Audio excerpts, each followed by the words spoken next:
I'm Laura Hettiger, live at Command Post in Jennings once again, and Captain Ron Johnson. Last night's violence comes after a string of deadly shootings. 6 people murdered in less than 24 hours on the streets of St. Louis. New this morning, an 8-month-old baby is the latest shooting victim in the city of St. Louis. A sergeant here just told me that officers have been notified that the officer who shot and killed Mike Brown on Saturday should be named later today. But funding those projects means voters will have to approve tax hikes. Our Mike Colombo joins us live this morning. Keep in mind that bullets do ricochet, and that is when we said, we're out of here. We came back to Command Post. A boater was killed over the weekend at the Lake of the Ozarks. Police say he was arrested by Missouri Highway Patrol, put on their boat, handcuffed, and then fell off and drowned. Was going this way down a one-way street and then hit a car. Then that car hit another, which hit another. I've been walking around this White Castle. Check out what I just found. This is a shell casing. Are investigating how a woman was hit in the face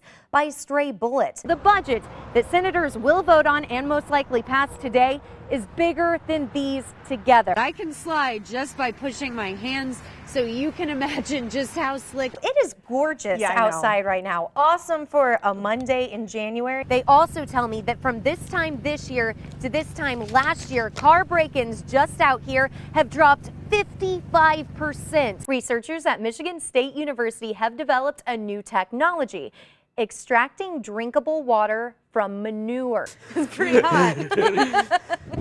Oh, whoa, it's really hot. Oh, my goodness. We really wanted to bring you a first-hand account of what it was like to be in the middle of all of this overnight. So News 4's Laura Hettiger started working at 8 o'clock last night. She's the only morning reporter who really spent a lot of her night on the streets in Ferguson among the crowds of people. Laura kicks off our team coverage this morning live in Ferguson. Laura.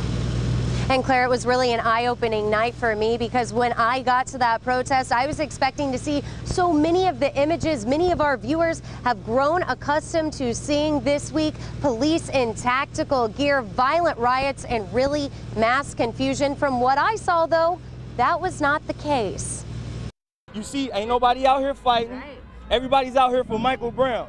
Everybody's kind of running around doing their own thing, but they're not angry. Last night they were angry and they were ready to they're ready to fight.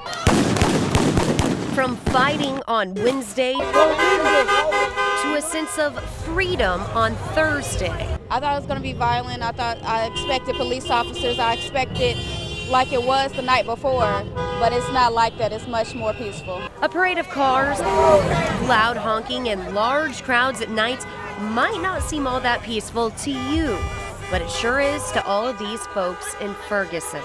The protesters are the ones that are keeping the peace, that are controlling traffic, and that's how it should be done. In the entire 3.5 hours I reported through the protest, there was only one moment that I and everyone else I talked to was scared.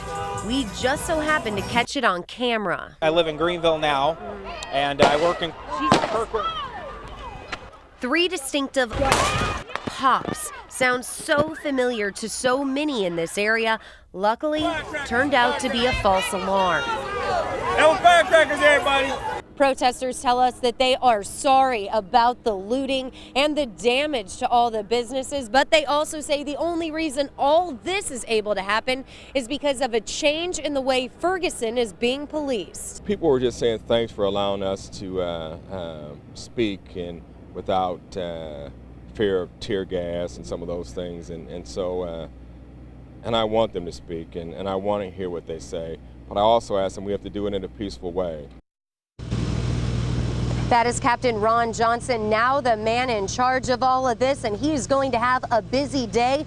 Why? Because county police just told me there were 5 incidents overnight in which they could not respond. I'll explain more of that coming up at 6:30. What we often can't report is the victim's story. Laura Hettiger joins us live from the Central West End. And Laura, you cover a lot of crime, but today's story a little different. I sure do, Andre, and in fact, I've covered 58 deaths just this year, and I keep count of that number for a couple of reasons. One, to better track crime and crime trends, and two, in hopes of following up with those families. And that's what I'm doing today with the story of Kenneth Watkins. I need to tell you, it was actually a police officer who told me about this 22-year-old father who should just be waking up for his final day of college classes. Instead, I wound up meeting his mother, who told me that his life was cut short right inside this apartment building, all because of senseless gun violence. And I just always told him to be careful, just be careful out there because people are crazy. And his thing is, I'll be okay, Mom. We first told you about Angela Watkins' son Kenneth in early July. Instead of sharing happier times like his graduation from Kirkwood High School, the crime of murder is shaking up. Our cameras brought you here to the 5500 block of Pershing in the Central West End. This is where he was murdered. He wasn't even out in the streets. He was in his apartment. Someone killed Watkins one day before he was supposed to move out of his first apartment. My last weekend. I say, yeah, this is your last weekend here. Angela tells me she remembers almost everything about that last weekend of June, especially the first thing doctors told her. They said there was nothing they can do. Angela is now raising Kenneth's son, her grandson. She says Kenneth's death is even more unfortunate because he was just months away from becoming a police officer. Something even more remarkable because one of his best friends says he was a former gang member. That was one of our main connections, was the fact that we both used to be in the streets. He was a Blood and I was a Crip, and it was kind of weird that we actually were able to come together and be friends. Police, family, and friends also say what really stood out about Kenneth was his drive to make his life better. That was his motivation as well, taking care of his mom, his son, his sister, and that's what he always talked about. I gotta do this, I'm gonna make it. And unfortunately for all the people this future police officer could have touched and helped, Kenneth is now made into a crime statistic. He is homicide number 49 out of 90 in the city of St. Louis, and city police tell me there have not been any arrests in this case. Live in the Central West End, Laura Hettiger, News 4. Laura Hettiger tracked down the head of transportation to find out if your kids are safe on the school bus. Laura. And Jasmine, this is exactly where that bus fire happened. You can see all the damage it did to the grass around me. So yeah, you can tell this was a major fire. But get this, I found out the bus involved is only 3 years old, and it had been inspected and approved to be on these roads as recently as last Tuesday. So how in the world could this happen just 2 days later? As far as we know, flames were coming out of the bottom of the bus. And in seconds, this happened. Flames under the bus, flames shooting through it, and a plume of black smoke billowing into the air. Right now we're working on determining, what exactly happened, what exactly occurred. Tammy Webb is the head of transportation for VIC, a nonprofit spinoff from the desegregation program. She says this bus passed an inspection this year, and just Tuesday, it was approved to be on the road. I asked her, based on this video, should all 240 Durham buses in their fleet be re-inspected? It seems odd that if it was approved on Tuesday, then this happens on Thursday. Well, again, until we determine what was the situation, what exactly caused the situation, then we'll take a look at what occurred. Now it's up to Durham bus officials to go through the shell of this bus and figure out how this happened. I would hate to speculate on what exactly occurred because, at this time we don't know. A lot of unknowns remain in this investigation, especially just how much time passed between when the last student was dropped off and when those flames ripped through this bus. I'll explain why that spokesperson can't give me an answer to that, and also what the driver heard right before that fire happened, coming up all new on News 4 at 6. Reporting live in North St. Louis, Laura Hettiger, News 4. 6:08 on this Friday morning. You are taking a live look at Lambert International Airport. Hopefully you have some friends flying in for this Father's Day weekend. If so, today sounds like it's going to be a beautiful summer day. We'll check in with Kent coming up at 6:14. Right now, President Obama is weighing several military options, including airstrikes and intel assistance in Iraq.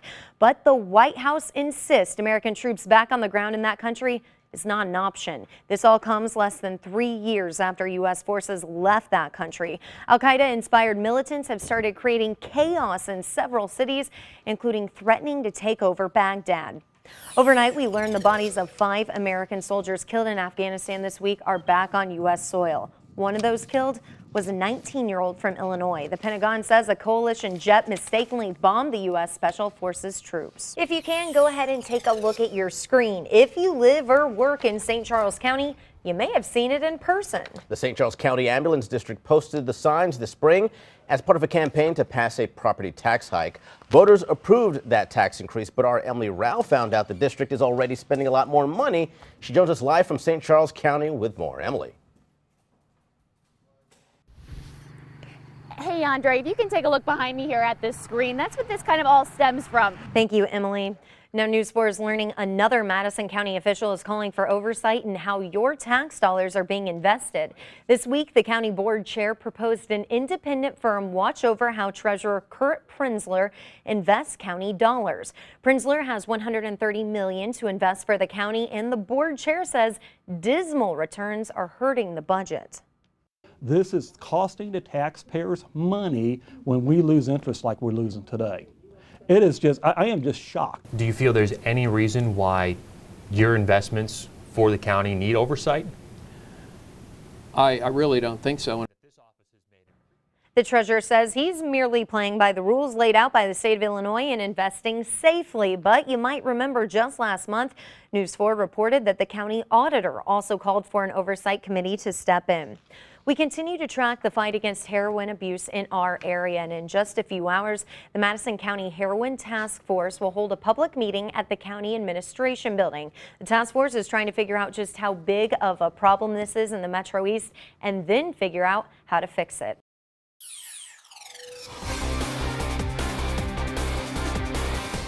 Taking a live look at beautiful Busch Stadium right now. That is because in 20 minutes from right now at 8:06, runners will begin the annual Cardinals Care 6K. Cardinals Care charity will get the money for it. And of course, that is one of KMOV's sponsored charities. So good luck to all those runners in that 6K. They will end on Busch Stadium. But there won't be a game there today. That is because the National League Battle of the Best in the Midwest wraps up today in Milwaukee as the Birds and Brewers duke it out at 1:10. Adam Wainwright gets the start, and this comes after the Cardinals found a way to win last night despite a pretty ugly game. STL with 3 errors, but luckily a couple of big home runs in the first inning. Matt Adams gets a hanging curveball and drills it to right field. A 2-run blast in Brew City by Big City, his 14th of the year, making it 2-0 Cardinals. But the Brewers got those runs right back in the bottom of the first. Ryan Braun with a shot to left. Matt Holliday can't get it. He mishandles the ball, allowing the runner from second to score. Holliday picked up another error on that throw home. Tied 2-2, but here we go. Colton Wong put the Cards ahead in the fourth with a shot to center.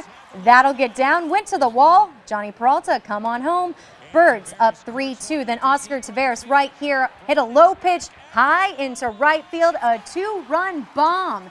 3rd homer of the year for Taveras. Cardinals win 5-3 and extend their lead in the Central Division to 4 games. Now from Cardinals to Tigers and then Illini, oh my, but first a big win for MIZ and OHIO yesterday. Missouri quarterback Matty Mock threw 5 touchdowns and run for another score as the Tigers beat Toledo. This was a homecoming for both Mock and his head coach Gary Pinkel, who coached at Toledo for a decade.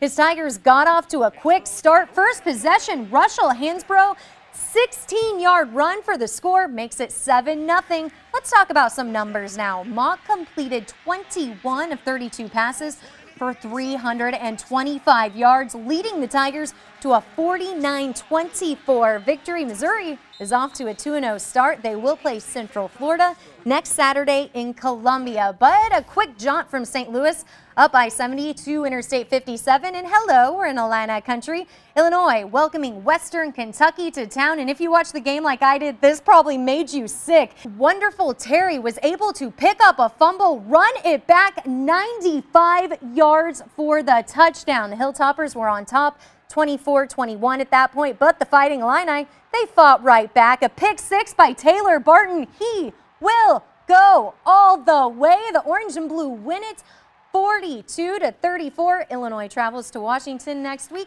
hoping to improve to 3-0 against those Huskies. Now, you might want to check your watch or the clock. T-minus 4 hours and just about 10 minutes until the Rams open their 2014 campaign here at home in the Dome. The Vikings from Minnesota are the Rams' first foe this year, and the Rams just named their season captains. Really not much of a surprise on who they are. They are Chris Long, James Laurinaitis, Johnny Hecker, and Sam Bradford's replacement, Sean Hill. Hill became the man when Bradford tore his ACL again during a preseason game against the Browns. Bradford has not yet scheduled his knee surgery, but he did talk about his injury for the first time just a couple of days ago. Physically, I actually feel great right now. My knee feels great. There's no pain. Sad situation for Sam Bradford there, but a very good day for football fans because, man, tailgating weather is going to be perfect around the Dome. I mean, it really doesn't get a whole lot better than what we're going to have today. I mean, low humidity, highs in the 70s. I mean, picture perfect September weather. I know there's a lot of festivals going on too.